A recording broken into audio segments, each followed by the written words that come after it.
Hello everyone, how are you all? Welcome to Idea Infusion by Triumph Academy। आज है आपका day 8 of business studies. आज हम देखने वाले हैं आपका चैप्टर नंबर 8, जो कि आपका इस मैनेजमेंट के जो प्रोसेस थे,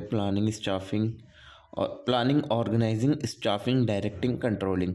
तो ये लास्ट आपका जो है अब ये प्रोसेस है। फिर इसके बाद दूसरे चैप्टर स्टार्ट हो जाएंगे आपके। आई थिंक इसके बाद 3 से लेकर 4 चैप्टर और बचने, फिर आपकी पूरी बिजनेस स्टडीज़ की वन शॉट वीडियो कंप्लीट हो जाएगी। So let's start the video. तो सबसे पहले देखते हैं कॉन्सेप्ट ऑफ कंट्रोलिंग की। कंट्रोलिंग होता क्या है? Controlling is the process of ensuring the actual performance conform to planned performance. यानी कि दो चीज़ें होती हैं, एक तो हमारी एक्चुअल परफॉर्मेंस जो हमने काम किया, और दूसरी होती है प्लान परफॉर्मेंस। तो समझते हैं दोनों चीज़ें होती क्या है। प्लान परफॉर्मेंस यानी कि मान लीजिए आपने सोचा था इस साल आपको 5 CR का प्रॉफिट चाहिए, यानी 5 करोड़ का प्रॉफिट चाहिए। या आपने साल के शुरू के अंदर प्लान बनाया था, बट आपका क्या नाम है, प्रॉफिट कितना हुआ, ₹4 करोड़ का। ठीक है ना? तो आप देखोगे कि क्या आपने जो प्लान बनाया था और जो आपका एक्चुअल परफॉर्मेंस है, इन दोनों को आप कंपेयर करोगे, कितना ज़्यादा है कितना कम है। हो सकता है कि 4 की जगह 6 भी हो जाता, डिपेंड अपॉन द सिचुएशन कि आपने कैसा काम करा है। हो सकता है प्लान से अच्छी है आपकी परफॉर्मेंस हो सकता है प्लान से बेकार आपकी परफॉर्मेंस हो, कुछ भी हो सकता है। ठीक है ना? इसके अंदर हम क्या करते हैं, it involve setting performance standard, measuring actual performance, comparing it with the standard, taking corrective action to address any deviation. यानी इसके अंदर हम 4 चीज़ें करते हैं। एक तो होता है परफॉर्मेंस स्टैंडर्ड सेट करना, जैसे कि हमने 5 करोड़ था ना, ये हमने कर लिया परफॉर्मेंस स्टैंडर्ड शुरू में सेट। और मीटर द एक्चुअल परफॉर्मेंस, यानी आपने जो एक्चुअल परफॉर्मेंस देखी कि 5 तो हमने स्टार्ट में डिसाइड कर लिया था, बट एक्चुअल क्या हो सकता है आपका 2 केस लेके चल रहा हूँ। एक हो सकता है 4 करोड़ वाला, जिसके अंदर आपको जितना प्लान था उससे कम हुआ। हो सकता है 6 करोड़ वाला हो, और हो भी सकता है आपने 5 ही कमा लिया हो। कुछ भी सिचुएशन हो सकती है, तो आप दोनों को देखोगे। ठीक है ना? कुछ भी सिचुएशन हो सकती है, एक्चुअल परफॉर्मेंस आपकी कुछ भी हो सकती है। हो सकता है जो आपने प्लान किया वो सेम हो सकता है उससे कम हो, उससे ज़्यादा हो, कुछ भी हो सकता है। And comparing it with the standard, यानी जो आपने स्टैंडर्ड सेट करा था उससे कंपेयर करना। 5 करोड़ स्टार्ट करा था, मतलब डिसाइड करा था, बट मिला आपको 4, तो ये तो आपकी कम है। 5 डिसाइड करा था, मिला 6, तो ये अच्छी बात है। 5 डिसाइड करा था, 5 ही मिला, तो ये आपका ऑब्जेक्टिव कंप्लीट हो गया। ठीक है? अगर उसके बाद आपका मान लीजिए कम है, 5 डिसाइड करा था, 4 आ रहा है, तो आपको क्या लेने पड़ेंगे, करेक्टिव एक्शन लेने पड़ेंगे। यानी कि जो आपने डिसाइड करा था वो हो, उसके लिए आपको अपनी ऑर्गेनाइजेशन के अंदर चेंज करने पड़ेंगे। ठीक है? This function ensure that the organisation and objective are achieved efficiently. और ये क्यों किया जाता है, जो आपका ऑर्गेनाइजेशनल गोल है उनको ईजिली अचीव कर पाएँ हम, इस वजह से ये कंट्रोलिंग की जाती है। तो आई होप आपको कंट्रोलिंग समझ आ गई होगी कि व्हाट इज़ कंट्रोलिंग। अब देखते हैं इंपॉर्टेंस ऑफ कंट्रोलिंग की कंट्रोलिंग क्यों ज़रूरी है। कंट्रोलिंग के कुछ रीज़न हैं जिसकी वजह से ज़रूरी है। एक तो कंट्रोलिंग हमें ऑर्गेनाइजेशनल गोल को अचीव करने में मदद करता है। ठीक है ना? अगर हम कंट्रोलिंग ही नहीं करेंगे, हमने बस 5 करोड़ सेट कर लिया, और मतलब हमने ना सेट करा, ना किसी चीज़ को कंप्लीट कर रहा है, तो जब ना हमारे पास गोल होगा तो हम उस गोल को अचीव किस तरीके से कर पाएंगे। ठीक है ना? आपको आई होप ये बात समझ आ रही होगी। तो ऑर्गेनाइजेशनल गोल को अचीव करने में मदद करता है।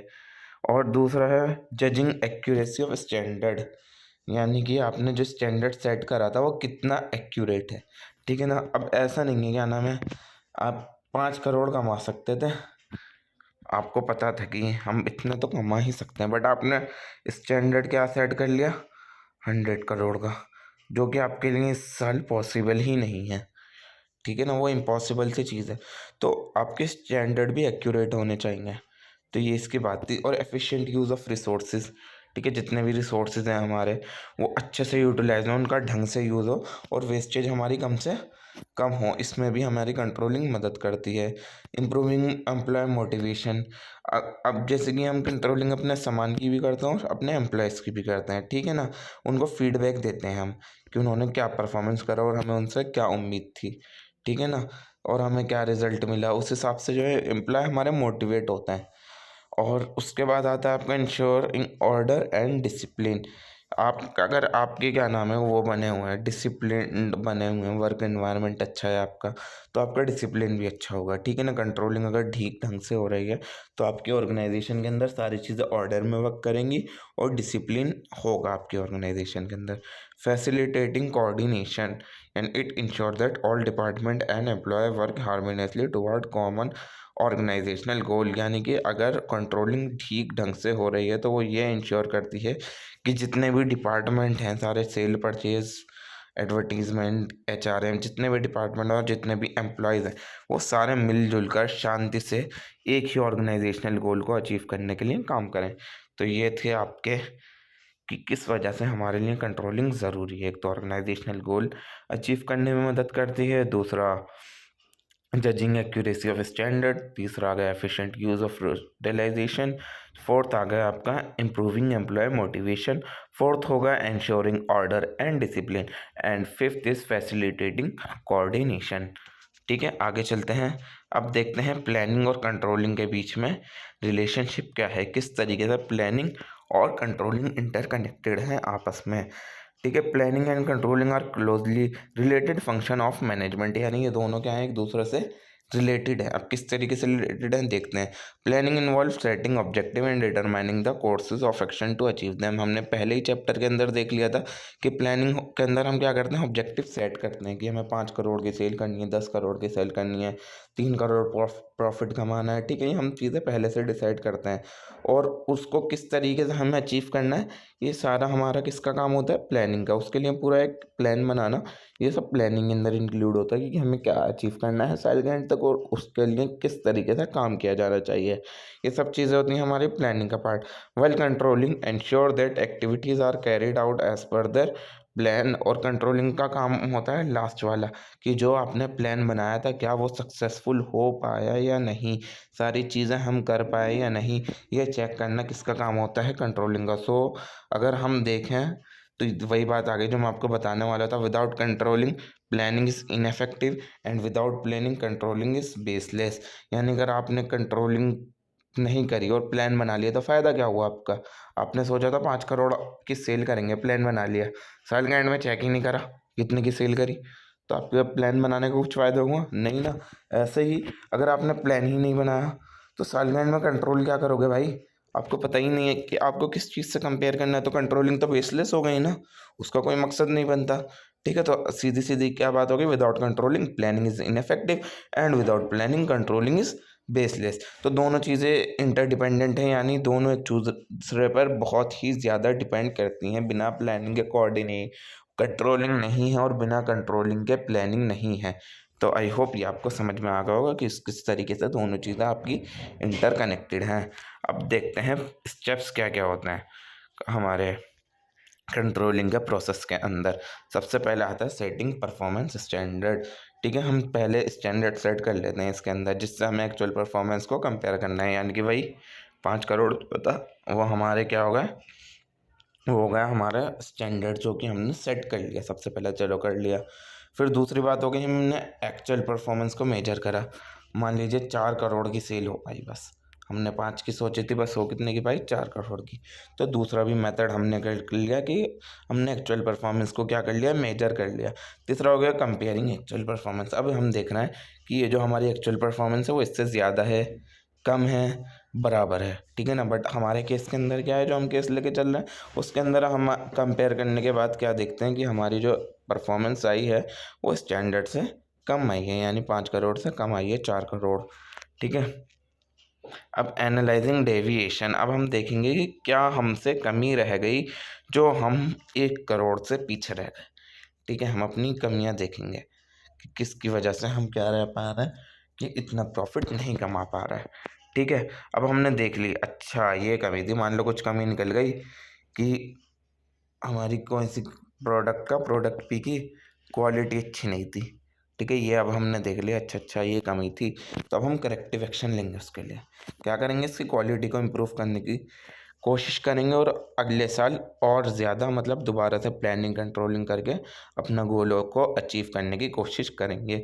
तो यही थे आपके 5 स्टेप। सबसे पहले सेटिंग परफॉर्मेंस स्टैंडर्ड, यानी से एक स्टैंडर्ड सेट करना है जैसे कि 5 करोड़। फिर एक्चुअल परफॉर्मेंस को मेजर करना है, जो हमने एक्चुअली में कमाया है उसको मेजर करना है, जैसे कि हमने 4 करोड़ कमा लिया। फिर तीसरी आ गई, दोनों को कंपेयर करा कि ज़्यादा आ रहा है या कम आ रहा है। 5 करोड़ से 4 करोड़ कम है, ज़्यादा है, बराबर है, जो भी आपका आया है तो वो बराबर है या नहीं। और फिर डेविएशन देखना कि हमसे क्या कमी रह गई। फिर जब कमी मिल जाए हमें, जो भी कमी हो आपके ऑर्गेनाइजेशन के अंदर, उसको ठीक कर लेना, सुधार लेना। तो ये हो गए आपके स्टेप्स ऑफ कंट्रोलिंग। अब देखते हैं लिमिटेशन। लिमिटेशन क्या होती है? अब ये लास्ट आपका टॉपिक था, लिमिटेशन, कमी। तो आपका चैप्टर अब पूरा हो जाएगा, बहुत इजी चैप्टर था। Difficulty in setting quantitative standard, यानी कि हर चीज़ जो है हम क्वांटिटी में नहीं नाप सकते। किसी चीज़ की आपकी प्रोडक्ट की क्वालिटी है, वो क्या आप क्वांटिटी में नाप सकते हो? नहीं ना। तो हमेशा हर चीज़ क्वांटिटी में नहीं नापी जा सकती। तो आप किसी चीज़ की क्वालिटी को दूसरी चीज़ की क्वालिटी से नंबर की फॉर्म में कंपेयर नहीं कर सकते, ठीक है ना। तो ये एक तरीके की कमी ही हो गई कंट्रोलिंग के फंक्शन की। दूसरा हो गया एक्सटर्नल फैक्टर, जो होते हैं, जो बाहर की चीज़ें हैं, जो आपके कंट्रोल के अंदर ही नहीं है। मान लीजिए क्या नाम है, इस साल आपकी 5 करोड़ कमाने थे आपको, बट इस साल क्या हो गया, लॉकडाउन हो गया भाई। इस साल हो गया लॉकडाउन, 5 के आप 3 ही कमा पाए। तो ये आपके कंट्रोल के अंदर था कि आप लॉकडाउन हो जाएगा और आप लोग पैसा नहीं कमा पाओगे, नहीं ना। तो एक्सटर्नल फैक्टर था, ठीक है।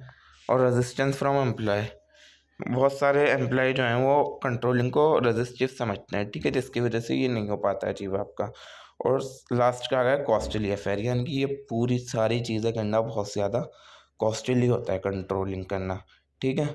और over emphasis on short term goal, इसके अंदर हम ज़्यादातर किसको फोकस करते हैं, लॉन्ग टर्म ऑब्जेक्टिव को, जिसकी वजह से हम शॉर्ट टर्म गोल अपने भूल ही जाते हैं, ठीक है। तो आई होप आपको ये वीडियो पसंद आई है। वीडियो पसंद आई है तो वीडियो को लाइक ज़रूर करें और मेरे चैनल को सब्सक्राइब भी ज़रूर करें, और अपने दोस्तों के साथ जिसको इस चैप्टर की नीड है शेयर कर दें। मैं आपसे मिलता हूँ अब अगले वीडियो में, तब तक के लिए goodbye. Thank you so much for watching my video. Good bye.